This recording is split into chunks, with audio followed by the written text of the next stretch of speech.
Páni poslanci Národnej rady Slovenskej republiky, prosím vás, pamätajte sa.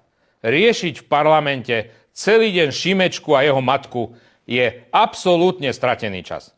Jedná sa o 200 000 eur, nech to vyriešia orgány činné v trestnom konaní na to určené a nech im to netrvá hlavne roky.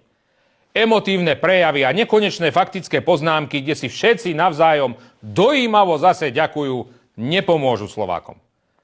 Uvedomte si, že pred ľuďmi vyzeráte ako odtrhnuté vagóny. Opozícia odvoláva vládu a takmer všetkých ministrov. Koalícia rieši hospodárenie mimovládok a mediálne rady. A pritom nám ročne podvodníci z DPH ukradnú 1 000 000 eur. Každá rodina príde o 633 eur, ale na rokovanie o našom návrhu na zrušenie vratiek DPH sa čas nie ani nájsť. Treba opraviť energopomoc, ani na to nie je čas. Potrebujeme riešiť ekonomiku, ceny potravín, zamestnávanie Rómov. Ľudia sa nám vracajú živnosti a v nemocniciach ďalej padajú omietky. Namiesto toho mlátite prázdnu slamu.